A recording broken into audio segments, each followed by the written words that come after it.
ଆପଣ ଜାଣିଥିବେ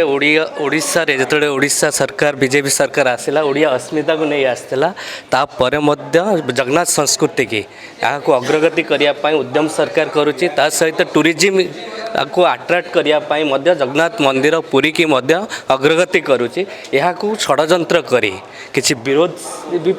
ବିରୋଧୀମାନେ ଏହାକୁ ଷଡ଼ଯନ୍ତ୍ର କରୁଛନ୍ତି ଯେଉଁ ଡବଲ ଇଞ୍ଜିନ୍ ସରକାର ଅଛି ତାକୁ ମଧ୍ୟ କେନ୍ଦ୍ରରେ ବିରୋଧ କରିଥିବା ପଶ୍ଚିମବଙ୍ଗର ୱେଷ୍ଟବେଙ୍ଗଲ ସରକାର ମଧ୍ୟ ମୁଖ୍ୟମନ୍ତ୍ରୀ ମଧ୍ୟ ଦାୟୀ ତା ସହିତ ଓଡ଼ିଶାରେ ମଧ୍ୟ ବିରୋଧୀ ମଧ୍ୟ ଦାୟୀ ଏହାକୁ ଷଡ଼ଯନ୍ତ୍ର କରି ଓଡ଼ିଶାକୁ ଡାଉନ୍ କରିବାର ଲକ୍ଷ୍ୟ ଯେଉଁ ଟୁରିଜିମ୍ କି ଆମେ ଯେତେ ଗତି କରୁଛୁ ତାକୁ ରୋକିବା ପାଇଁ ଷଡ଼ଯନ୍ତ୍ର କରୁଛନ୍ତି ମୁଁ ଏତିକି କହିବାକୁ ଚାହୁଁଛି ଏ ଷଡ଼ଯନ୍ତ୍ର କିଏ ସଫଳ ହେବେ ନାହିଁ ଯାହାକି ଯେଉଁ ବାଂଲାଦେଶୀ ରହୁଛନ୍ତି ମଧ୍ୟ ସେ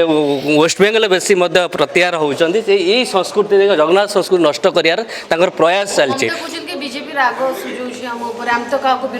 ଆପଣ ଜାଣିଥିବେ ଜଗନ୍ନାଥ କ୍ଷେତ୍ର ହେଉଛି ପୁରୀ ଓଡ଼ିଶାରୁ ଆରମ୍ଭ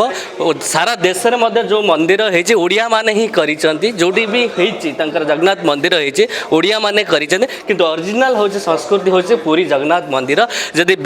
ଆମର ସେ ଚାହୁଁଛନ୍ତି ଯଦି ଆମେ ଏଇ ବିଜେପି ବାଲା ପ୍ରୋବ୍ଲେମ୍ କରୁଛନ୍ତି ଏ ବୟକଟ୍ ଓଡ଼ିଶା ସେ କାହିଁ କରିଛନ୍ତି ବୟକଟ୍ ଓଡ଼ିଶା ବୟକଟ୍ ପୁରୀ ନିଶ୍ଚୟ କ୍ଷତି ତ ହେବ ନାହିଁ ୱେଷ୍ଟବେଙ୍ଗଲ ମଧ୍ୟ ନିଜେ ବି ବିଫଳତା ହେବ ଆମେ ବି ବୟକଟ୍ କରିବୁ ସାରା ରାଜ୍ୟ ବି ବୟକଟ୍ କରିଦେବୁ ୱେଷ୍ଟବେଙ୍ଗଲ ଦେଖିବ ଯେ ଖାଲି ଓଡ଼ିଶା ନାହିଁ ସାରା ରାଜ୍ୟରେ ମଧ୍ୟ ଯେଉଁଠି ବିଜେପି ଅଛି ତାକୁ ବୟକଟ୍ କରିବୁ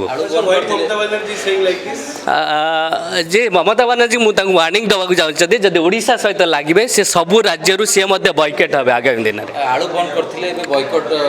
ଆଳୁ ହଁ ଇଏ ଏକ ଆମର ବିରୋଧ ଦଳ ଯେଉଁ ରହିଛି ସିଏ ତାଙ୍କର ସହିତ ଷଡ଼ଯନ୍ତ୍ର ଯେଉଁ ଆହୁରି ମଧ୍ୟ ଯେଉଁ ଆମର ରହିଛି इंटरनेशनल लेवल जो चली इंटरनेशनल अटैक चाहे कम्युनिटी जोटा रोचे ता षड्यंत्र भितर अच्छा यह ही गोटे विकल्प जे इकोनोमी सहित डाउन करने सहित ओडिशा को टूरिज्म क्षेत्र में डाउन कर जो प्रयास करुँच आम सरकार जो स्टेप नहीं टूरिज्म किए रोकी पारे निश्चय ओडिशार निज परिचय इंटरनेशनल लेवल निश्चय आस।